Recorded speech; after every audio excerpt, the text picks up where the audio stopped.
If you have been wondering about what is going on with the housing market, and especially in the Seattle Pacific Northwest area, stay tuned. We're going to dive right into the newest housing updates and what all these numbers mean. Hey there, I'm Michelle. I'm a local realtor in the greater Seattle area.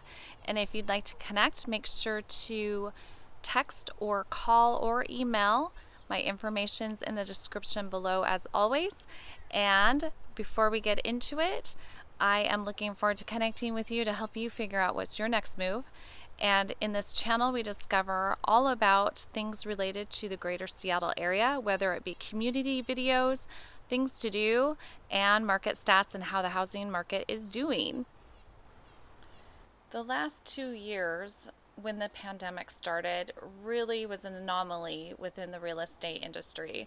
So we had high demand for a low amount of inventory of houses, which overall Seattle has had a low inventory of housing.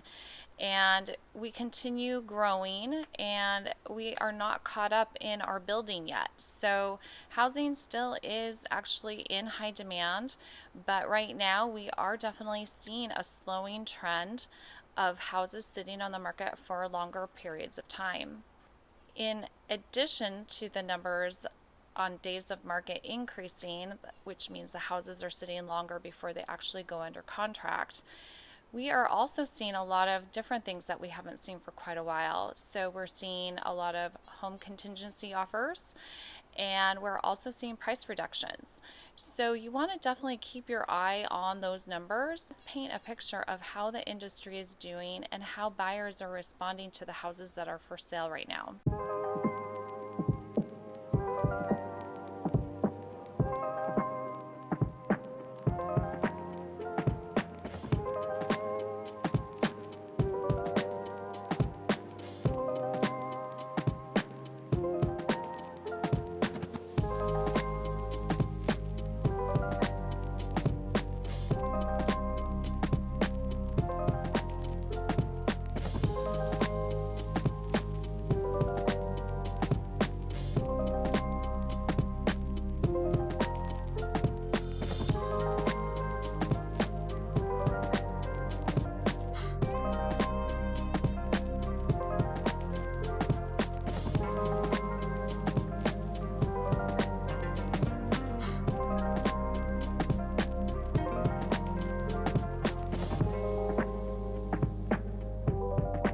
According to Black Knight, the housing market is the least affordable it's been since the mid-1980s.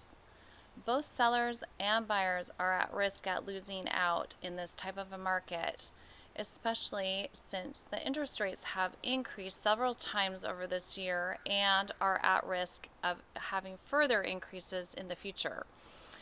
Sellers are going to lose out because they won't be able to sell their houses as high as they could have. Buyers are at risk as well because each time the mortgage rate increases, it decreases their purchasing power by that much more, and they also have to adjust what kind of home that they can shop for.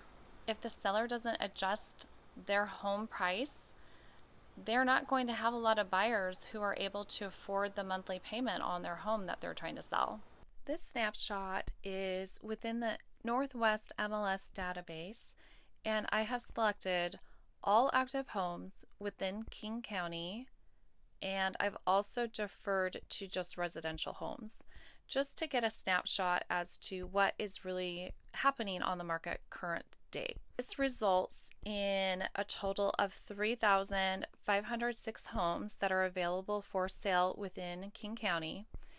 And out of these, I'm really highlighting the CDOM, which is collective days on market. And as you can see, there's quite a huge range of how long a house has actually been sitting on the market, from over 3,000 days all the way to 0. And really what I wanted to show and highlight is that roughly 78% of those available homes in King County have actually been on the market now for longer than 14 days. Now, Snohomish County also is the same pretty much as King County, with all active homes being selected in Snohomish County residential again. It's bringing up 1,701 available homes for sale. And again, the homes that are available for sale within Snohomish County, about 75% have also been available for longer than 14 days.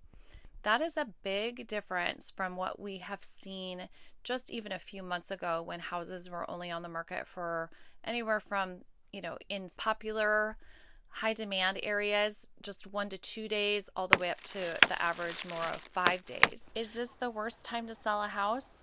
No. Is this the worst time to buy a house? No. If you can afford the monthly payment, just make sure that you don't shop at the top of your budget. You want to make sure that you are giving yourself some wiggle room. So when those adjustments do come to the interest rates, you aren't shut out at a certain range of homes, and then you have to kind of shop down a bit and not maybe shop in the desired range that you want to be shopping in. So if you're more in that mid-range of what you're qualified for, you're going to be that much better off. When it comes to real estate, it really comes down to what you are comfortable with. Only you can make that decision. After you have had your discussions with your mortgage loan officer, your real estate agent, and your financial planner, you'll know what kind of financial shape you're in and what you can and can't afford. If you're a seller, just make sure that you are presenting your house in its best light possible. Make sure that you're doing things that's going to please the masses, so to speak. Don't necessarily decorate in your style only. Make sure that it's kind of a neutral palette, because buyers really can't see past a lot of personal items. So you want to make sure that your house is clean. Tuck away all your personal pictures and belongings and valuables, definitely on that. And hopefully your agent has given you a list of items that should not be in the house while it's on the market. And if you do need help with that as well, make sure you connect with me, and I'd love to help you through that process. But making sure that your house is inviting and being able to present it in a way where a buyer can walk in and totally picture them living in your house and not thinking about who currently owns the house is the goal. If you are actually buying a house right now, my suggestion is do not wait for price reductions. You do risk a lot while you're waiting for that price reduction. I know that houses are sitting on the market for a longer period of time now, which is a great change. It's so nice not having to get that offer in the next day after you see a house. That was pretty hectic. But with that being said, don't wait that long for a price reduction. If you see a house that you absolutely love and you want, just put in an offer. Talk to your agent, see how long the house has been sitting on the market. Have your agent call the listing agent and make sure that your agent is negotiating your best interests, because you can definitely negotiate certain things within an offer. So if you have any questions on that, make sure you feel free to reach out to me. Thanks so much for watching. If you like this video and want to see more content like this, make sure to hit the like, subscribe, and comment below so you're alerted to when more videos like this one come out. And until next time, I'm looking forward to connecting with you to help you figure out what your next move is.